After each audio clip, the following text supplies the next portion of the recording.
My fiancé kept saying his mother hated me for no reason until I found the fake messages she'd supposedly sent him from my phone. Patricia hated me from the moment Eric introduced us, and for the first 2 years of our relationship, neither of us could figure out why.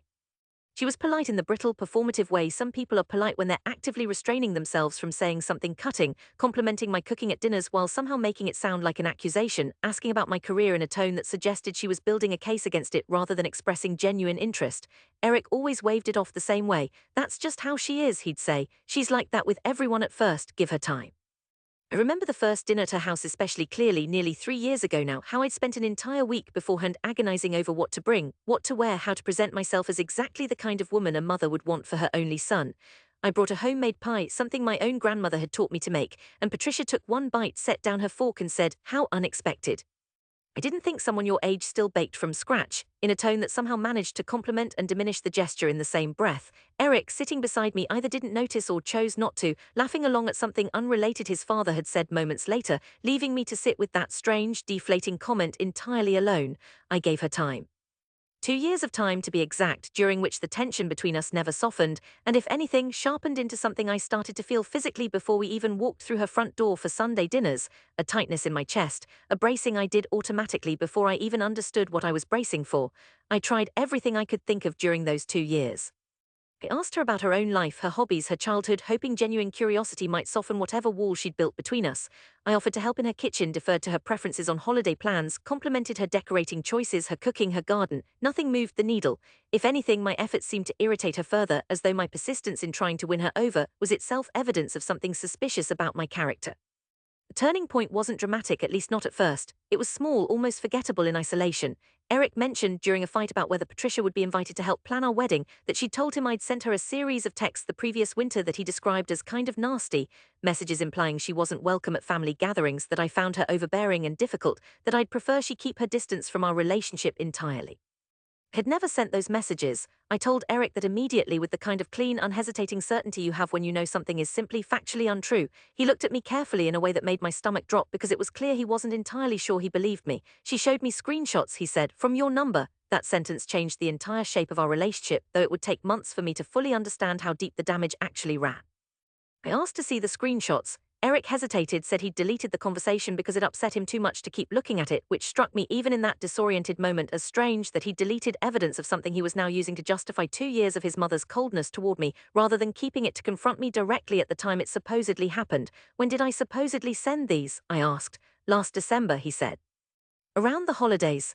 I felt a strange, physical kind of disorientation hearing that specific timeframe, my mind immediately racing backward through every interaction I'd had with Patricia around the holidays the previous year, searching for anything that could possibly have been misread or misconstrued as hostile.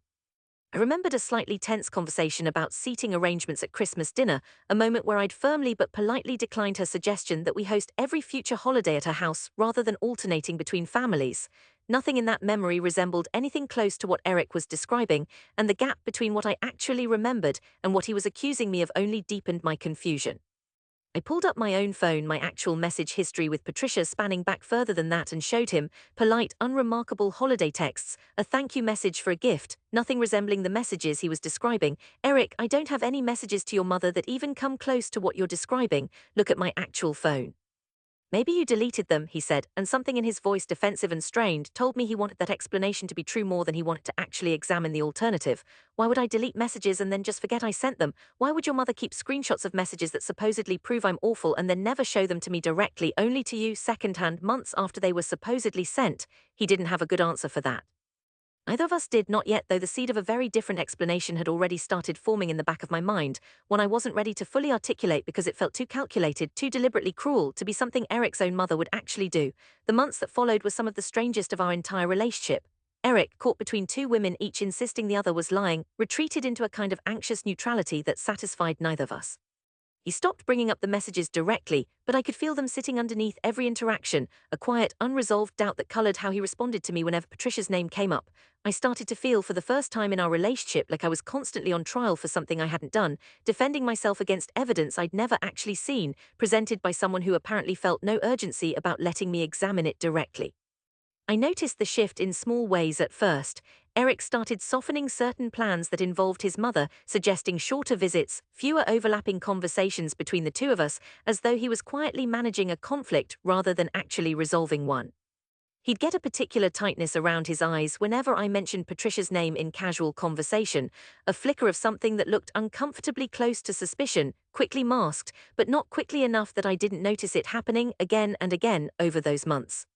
I started rehearsing conversations in my head before family gatherings, preparing defenses for accusations that hadn't even been made yet, living in a kind of low-grade anticipatory anxiety that I didn't fully recognize as unsustainable until months had already passed inside it.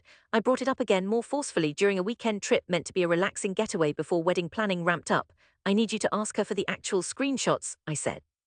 Not a description, not a retelling of what they said, the actual images with timestamps so I can see exactly what she's claiming I sent. Eric resisted at first, worried, he said, about upsetting his mother by demanding proof, as though the demand itself was the aggressive act rather than her original accusation. But something in my insistence, sustained over weeks rather than a single conversation, eventually wore through his reluctance. He asked her, she stalled, weeks passed. She claimed she'd need to find her old phone, the one the screenshots had supposedly been taken on, because she'd upgraded devices since then and wasn't sure the images had transferred over. That excuse, more than anything else up to that point, was what finally convinced me something was deeply wrong.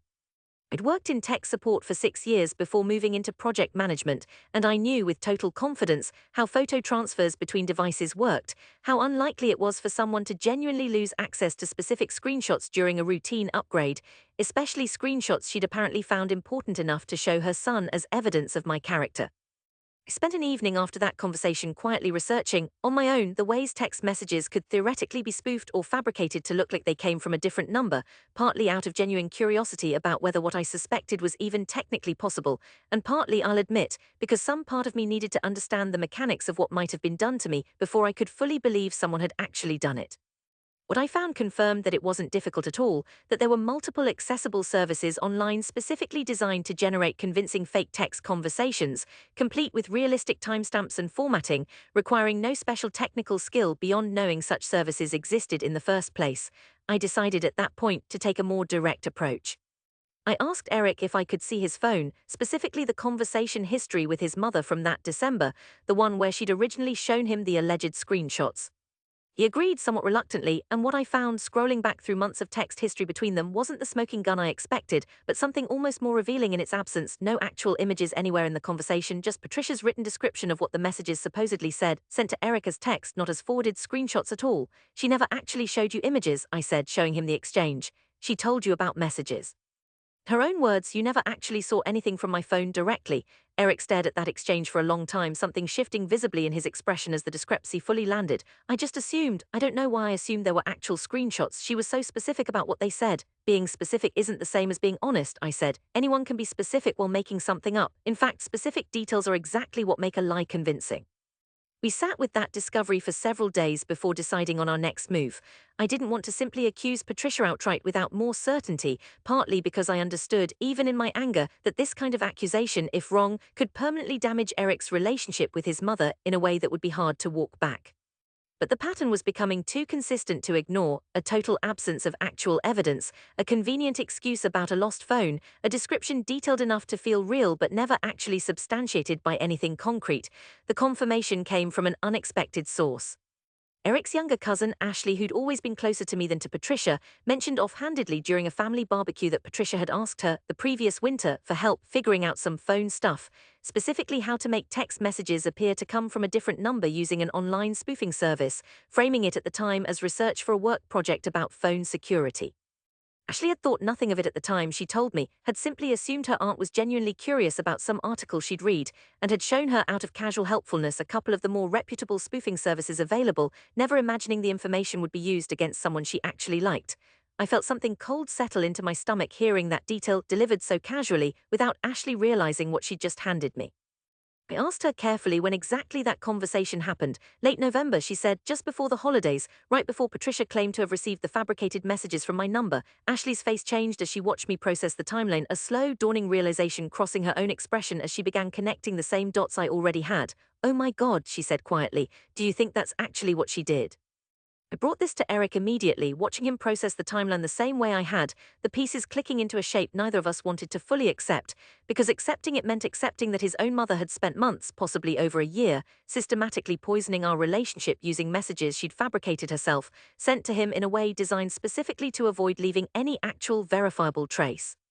The conversation with Patricia when it finally happened was one of the hardest I've ever sat through. Eric insisted on confronting her directly without me present, initially wanting to give her a chance to explain herself without feeling ambushed by both of us at once. She denied everything at first, then shifted, when pressed on the specific timeline Ashley had unknowingly provided, into a kind of wounded justification that was somehow more disturbing than an outright confession would have been. I just knew she wasn't right for you, she told Eric, according to what he relayed to me afterward.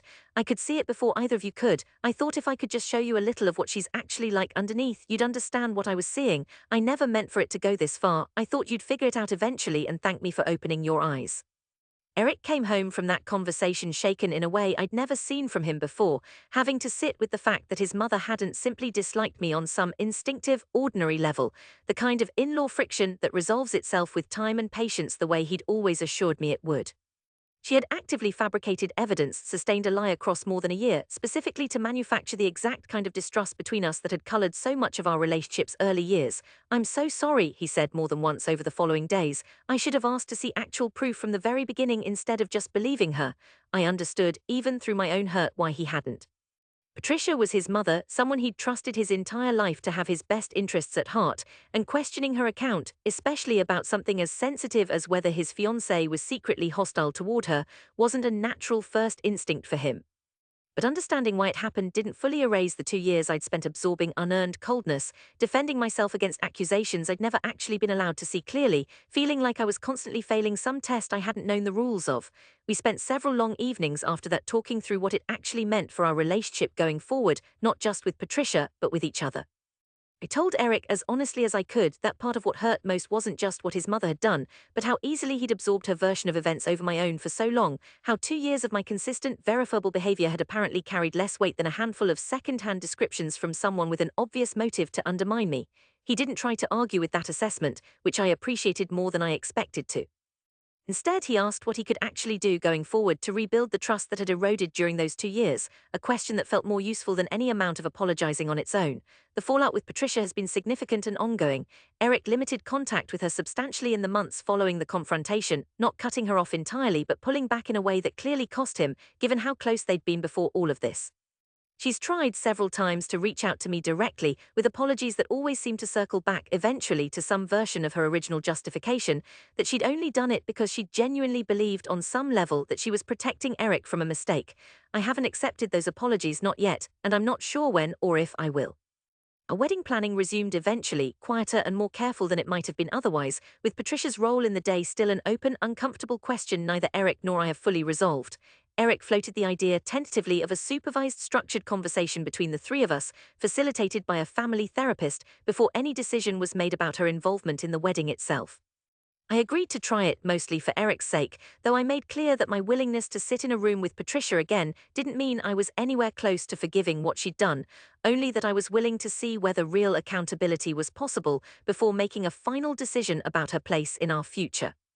That first therapy session was tense in ways I hadn't fully prepared for, Patricia oscillating between genuine-seeming remorse and subtle attempts to reframe her actions as protective rather than malicious, the therapist gently redirecting her more than once when the conversation drifted toward justification instead of ownership.